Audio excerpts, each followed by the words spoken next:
Oke, assalamualaikum warahmatullahi wabarakatuh, teman-teman. Kembali lagi bersama di Mansur Channel.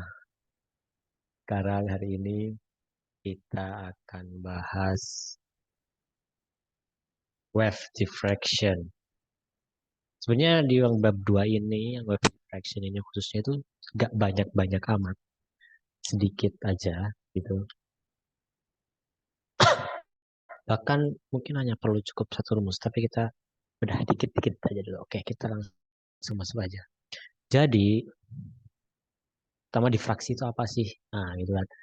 Nah, diffraksi itu intinya eksperimen untuk apa ya? Bagaimana cara kita untuk menentukan struktur atom, struktur material gitu lah. Nah, untuk menentukan atomic struktur ini kan biasanya kita pakai metode scattering, scattering dari partikel atau hamburan dari partikel atau radiasi.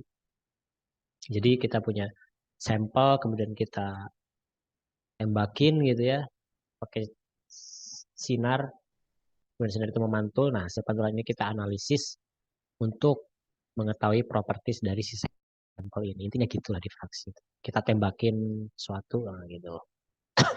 Nah, yang paling biasa digunakan itu ada X-ray, neutron, sama elektron. Oke. Loh, X-ray, neutron, elektron. Pertanyaannya kok gimana Mas Mansur kalau pakai cahaya matahari, bukan cahaya matahari aku saya. Cahaya center, bukan cahaya center apa ya. Intinya gimana kalau pakai cahaya yang katakanlah cahaya tampak gitu. Gak bisa. Kenapa? Karena dia kurang kecil. Jadi kalau kita mau apa namanya mau difraksi, itu kita butuh gelombang yang dia cukup kecil gitu, yang small enough, yang cukup kecil. Nah, cukup kecil itu sekitar ya mungkin 1 Armstrong lah ya, sekitar segitu. Kalau di ya sekitar gitulah ininya. Kalau X-ray dia kan hanya gelombangnya berapa tuh? Lihat dulu. Oh, dia sekitar 0,1 sampai 10 nanometer. Nah, dia memenuhi. Kalau yang lain enggak. Dan dia juga kita perlu beberapa kilo elektron volt gitu ya. Kalau pakai X-ray. Oke. Ini skip aja, ini cuma general, jelasan general aja. Kan tadi diffraction method kita ada 3 ya. Yang biasa kita pakai itu X-ray, cahaya sinar X, neutron, sama elektron.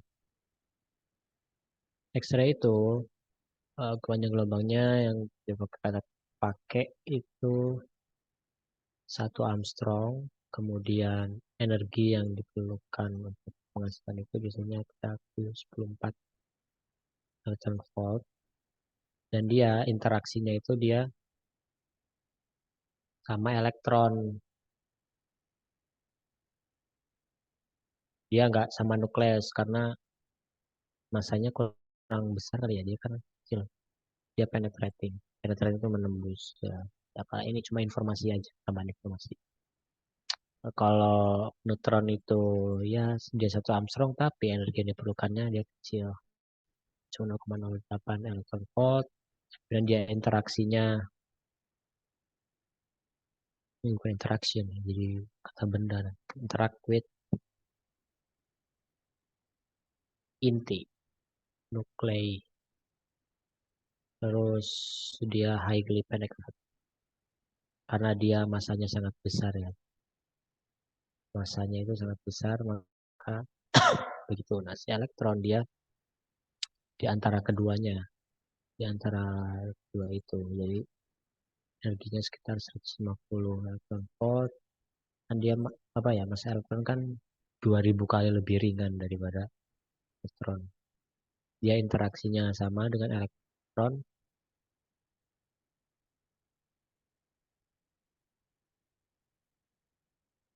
tapi dia less penetrating. Jadi dia penembusannya itu fisik, momentumnya mungkin lah ya. Nah ini, tapi ini gak usah dicatat teman-teman, cuma tambahan-tambahan dikit aja. Oke, nah sekarang Sekarang kita masuk ke actual kontennya. Jadi sebenarnya di bab 2 ini kita paling hanya membahas Laue equation. Ini pun juga diabaikan bisa juga karena cuma konsep. Kemudian kita Bragg's Law. Bragg's Law, kalau teman-teman biasanya Bragg condition, sama aja sebenarnya. Kemudian apa lagi? Ada satu lagi, yuk. Apa ya?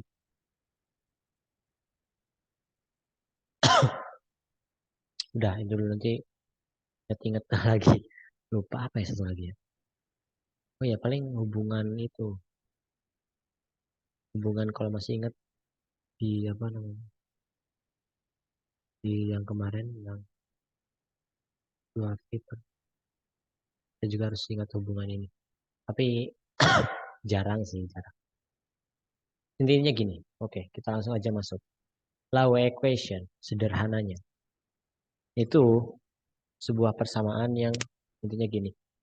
Itu Laue equation itu mengatakan bahwa syarat untuk terjadinya difraksi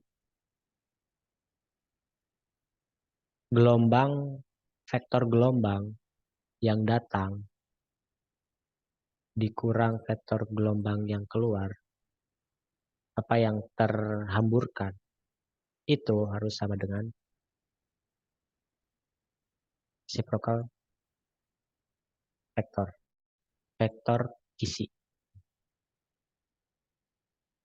Gitu. Ini udah ini doang. Tidak usah muluk-muluk, teman-teman. Cuma ini doang kok. Jadi, untuk difraksi bisa terjadi, syarat ini, kondisi ini harus terpenuhi.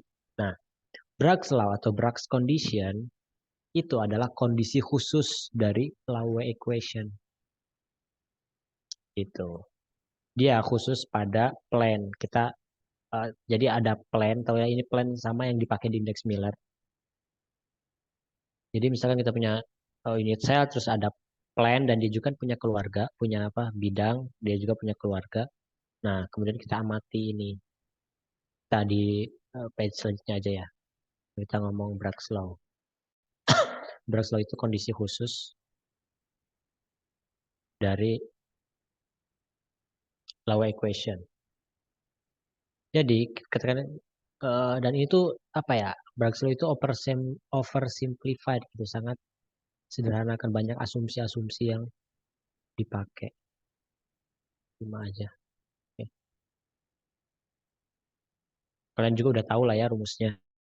Ini cuma kita nurunin aja rumusnya. Jadi katakan punya cahaya datang, apa sinar X datang.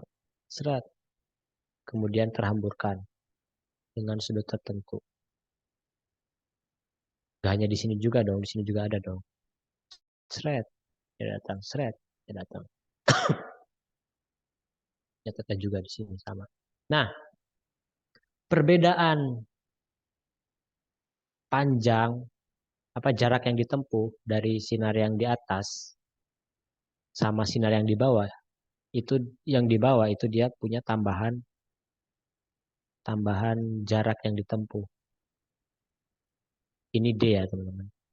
Masih ingat D kan? D sama dengan 2V per G. Intinya D itu jarak antar bidangnya. Nah ya di sini lupa. Sini D. D itu jarak antar bidangnya. Nah, yang di atas sama yang di bawah itu bedanya dia ada ekstra jarak ekstra. Nah, jarak ekstra ini berapa? Nah, kita cari kemudian. Jadi kan kita punya D. Nah, ekstra distance-nya kan ini sama ini. Apa ini sampai sini tambahannya. Nah, extra distance ini katakanlah kita titik A, B, jangan A, B, C, D. D, E, F udah ada D. F, G, H gitu aja. F, di sini titik F, di sini titik G, di sini titik H. Nah, berarti kan dia punya ekstra tambahan jarak FG tambah GH. Nah, FG sama GH ini berapa? Bukan. Nah, kalau kita cari simetrinya ini kan ini juga sama dengan theta, ya kan? Kalau nggak percaya, misal Kita ambil garis ini, garis yang ini ya teman-teman. Dan kita punya garis ke atas yang ini. Kemudian ada ini, kemudian ada theta, ya kan? Sini kita tarik lurus. Ini. Kalau ini 90 derajat, berarti kan ini otomatis 90 min theta, ya kan? Kalau anggaplah ini katakanlah 30, berarti ya ini 60, berarti ini 30. Ini kan berarti ini sama dengan ini kan? Gitu. Ya langsung aja. Oke, berarti theta juga. Nah, ini apa nih?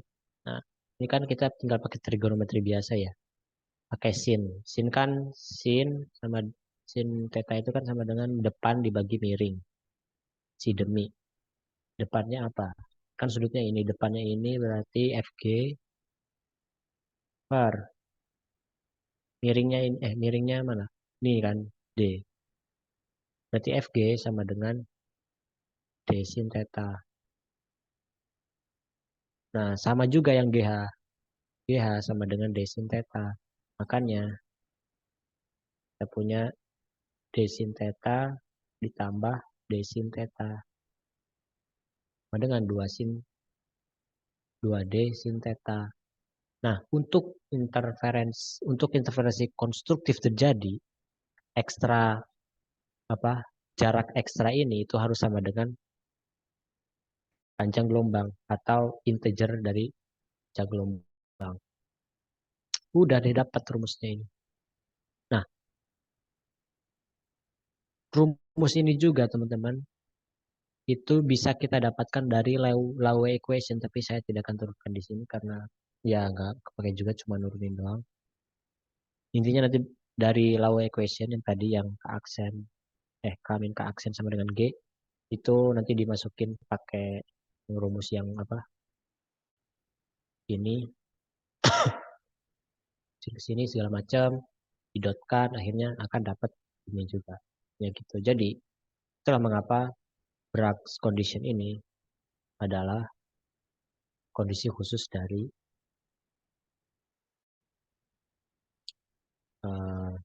Laue equation. Nah, D ini juga teman-teman sebenarnya itu D yang sama kayak yang di indeks Miller kan teman-teman udah tahu kan yang D sama dengan apa? Kalau yang kubik itu A per A kuadrat tambah K kuadrat tambah L kuadrat.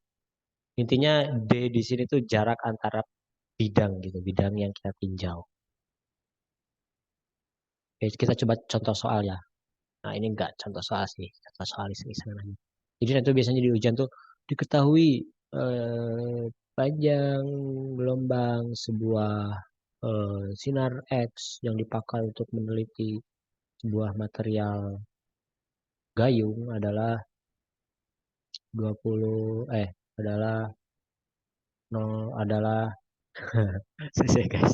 Ini bikin dadakan soalnya. Adalah 1 Armstrong. Wah, oke.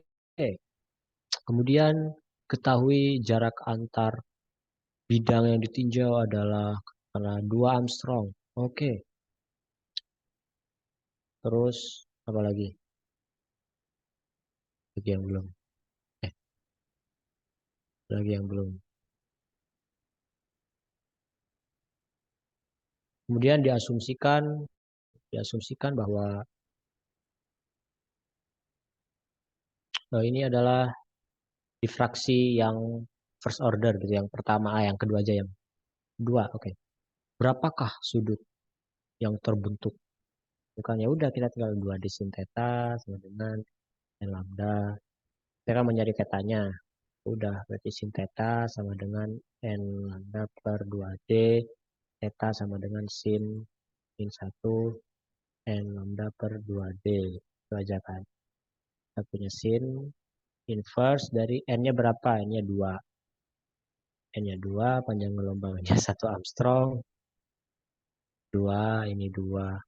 Udah deh dihitung nanti dapat theta sama dengan bla bla bla. Itu aja nanti soal kayak gitu dia balik-balik aja ini. Udah gitu aja sih teman-teman.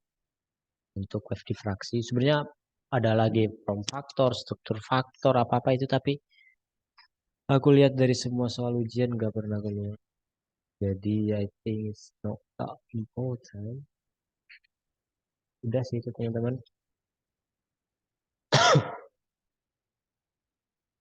Jadi ini nanti bisa nyambung juga, intinya itu jarak antar tidak. Oke, itu aja teman-teman dari saya. Sekian, terima kasih. Assalamualaikum warahmatullahi wabarakatuh.